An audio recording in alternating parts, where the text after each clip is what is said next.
Hello dear students. आज की class में हम कैश फ्लो एनालिसिस चैप्टर का क्वेश्चन नंबर 11 करेंगे। क्वेश्चन में दिया हुआ है कि निम्नलिखित विवरणों से मिस्टर नटवरलाल का रोकड़ प्रवाह विवरण तैयार कीजिए।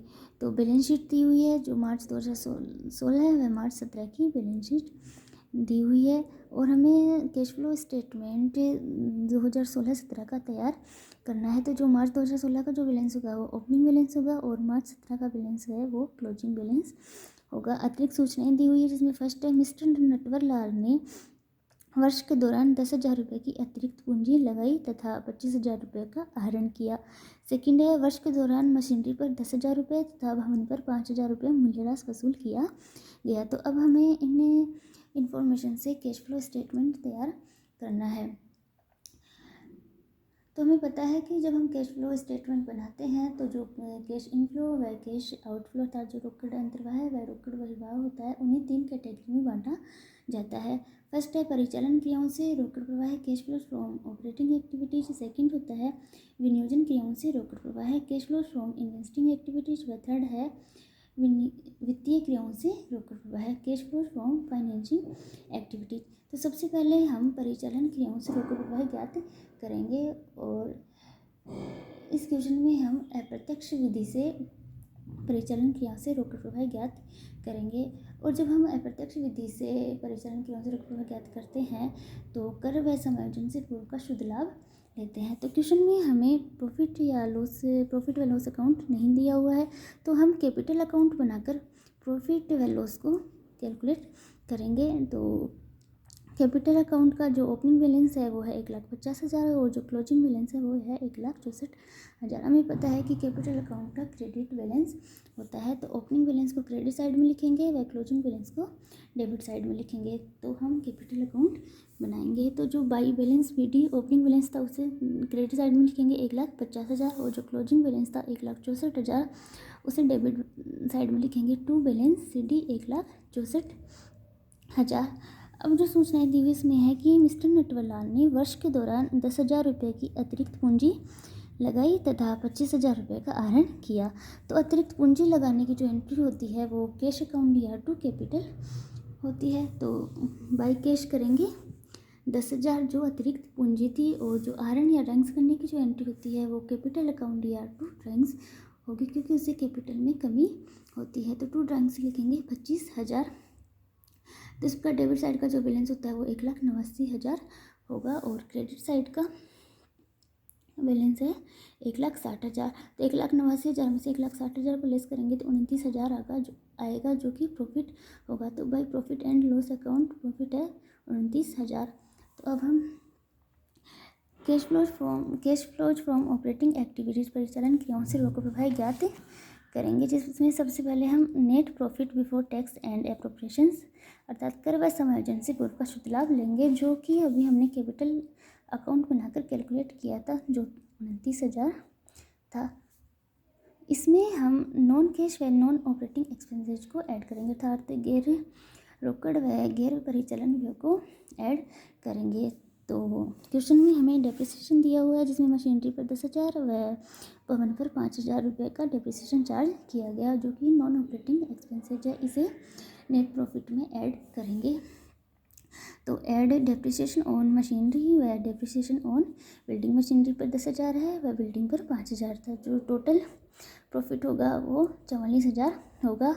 उसके बाद में हम नॉन कैश व नॉन ऑपरेटिंग इनकम्स को लेस करते हैं जो कि क्वेश्चन में नहीं दी हुई। लेस करने के बाद में जो प्रॉफिट होगा वो operating profit before working capital changes होगा। अब इसमें हम करंट असेट्स व करंट लायबिलिटीज का समायोजन करेंगे। तो करंट असेट्स में यदि वृद्धि या इंक्रीज होती है तो उसे लेस करते हैं व करंट लायबिलिटीज में इंक्रीज होता है तो उसे ऐड करते हैं।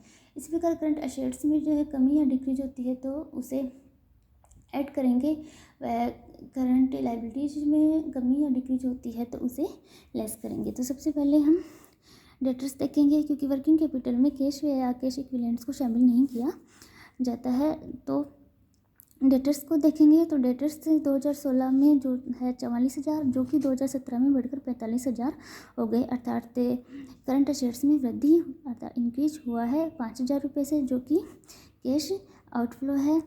तो इंक्रीज इन डेटर्स 5,000 और ये कैश आउटफ्लो है, अर्थात इसे रोकड़ में कमी आई है जिसे ब्रैकेट से शो करेंगे। नेक्स्ट है स्टॉक, और 2016 में स्टॉक था 30,000 और 2017 में ये कम होकर हो गया 25,000, अर्थात इसमें 5,000 रुपये से कमी हुई है। तो डिक्रीज इन स्टॉक वो है 5,000 और असेट्स में कमी होने पर उसे ऐड करते हैं। और नेक्स्ट है करंट लाइबिलिटीज। करंट लाइबिलिटीज का ओपनिंग बैलेंस है था 2016 में 35,000 था, जो कि मार्च 2017 में 40,000 हो गया, अर्थात 5,000 रुपये से करंट लाइबिलिटीज में वृद्धि हुई है। और लाइबिलिटीज में इंक्रीज होती है तो उसे ऐड करते हैं। तो इंक्रीज इन करंट लाइबिलिटीज 5,000 से, तो जो टोटल बैलेंस होगा वो cash generated from operating activities होगा, जिसमें 44,000 में 5,000 ऐड करने पर होता है 49,000 49,000। इसमें से हम इन चुकाए गए आयकर को घटा देते हैं, तो लेस इनकम टैक्स पेड, जो कि क्वेश्चन में नहीं दिया हुआ है।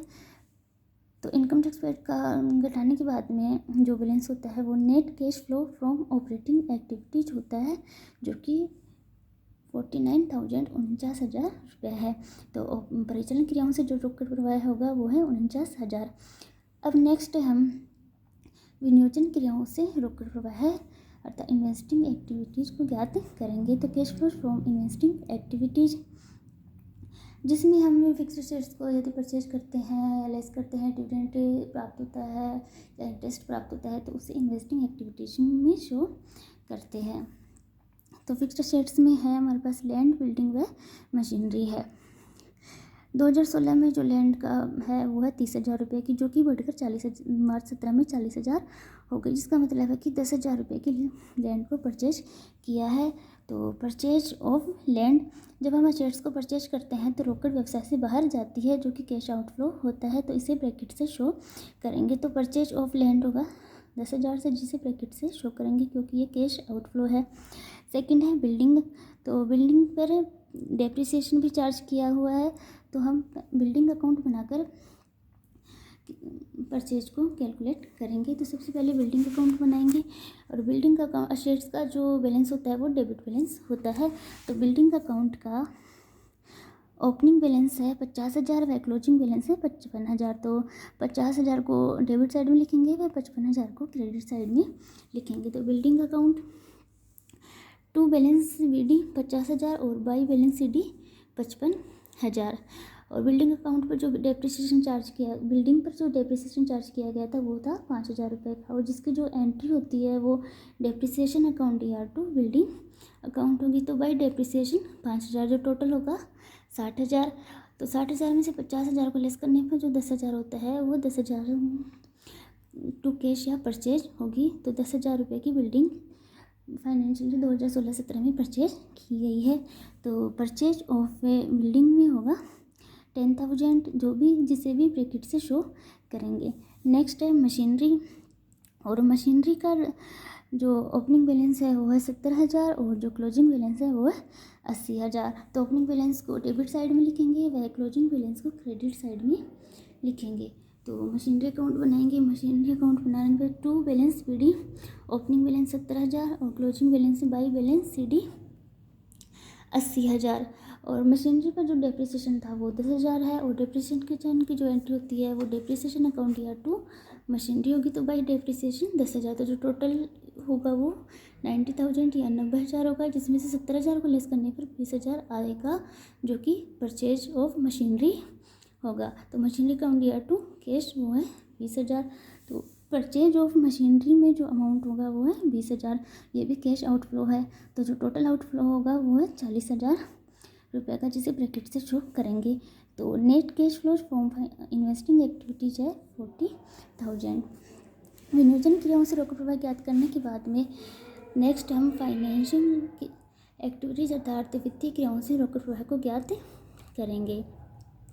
तो वित्तीय क्रियाओं से रोकड़ प्रवाह में जिन मदों को शामिल किया जाता है उसमें share capital, debentures, preference shares, equity shares आदि को शामिल किया, loans, long term loans, bank overdraft आदि को शामिल करते हैं। तो क्वेश्चन में हमें शेयर कैपिटल या डिबेंचर्स ये सब नहीं दिया हुआ है, ओनली लोन है। तो लोन्स में यदि इंक्रीज होता है तो वो कैश इनफ्लो होता है, और डिक्रीज या कमी होती है तो वो कैश आउटफ्लो होता है। तो लोन फ्रॉम स्टेट विशेष लता है जो 2016 में नील था और 2017 में बढ़कर 15,000 हो गया, अर्थात इसमें इंक्रीज हुआ है जो कि कैश इनफ्लो है। तो इंक्रीज इन लोन 15,000। सेकंड है बैंक लोन जो कि लॉन्ग टर्म है, और 2017 में बैंक लोन था 40,000 का जो कि 2017 में घटकर 30,000 हो गया, अर्थात बैंक लोन में कमी हुई है। और जिसका बैंक लोन में कमी हुई है इसका मतलब है कि ये कैश आउटफ्लो है, अर्थात रोकड़ व्यवसाय से बाहर गई है। तो बैंक लोन में यदि कमी या डिक्रीज होता है तो वो कैश आउटफ्लो होता है। तो डिक्रीज इन बैंक लोन वो कैश आउटफ्लो है, इसे ब्रैकेट से शो करेंगे।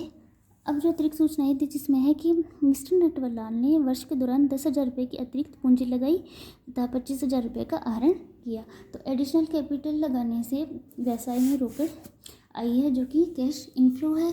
तो एडिशनल कैपिटल वो है 10,000 का, और ड्राइंग्स करने से रोकड़ व्यवसाय से बाहर गई है जो कि कैश आउटफ्लो है।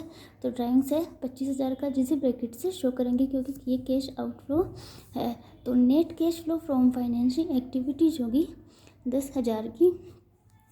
अब हम ऑपरेटिंग एक्टिविटीज़, फाइनेंशिंग एक्टिविटीज व इन्वेस्टिंग एक्टिविटीज़ का टोटल करेंगे। तो नेट इंक्रीज या decrease in cash and cash equivalents होगा। तो ए है ऑपरेटिंग एक्टिविटीज़, बी है इन्वेस्टिंग एक्टिविटीज़, वैसी है फाइनेंशिंग एक्टिविटीज़। और ऑपरेटिंग एक्टिविटीज़ में जो कैश इनफ्लो था वो 49,000 का था। इन्वेस्टिंग एक्टिविटीज़ में कैश आउटफ्लो था वो था 40,000 का, और फाइनेंशिंग एक्टिविटीज़ में कैश आउटफ्लो है वो है 10,000 का। तो इस प्रकार जो नेट इंक्रीज या डिक्रीज इन कैश या कैश इक्विवेलेंट्स में हुआ है वो 1,000 का कैश आउटफ्लो हुआ है।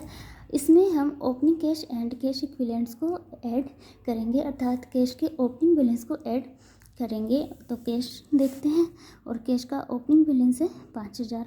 तो इसमें हम opening cash and cash equivalents को ऐड करेंगे वो है 5,000।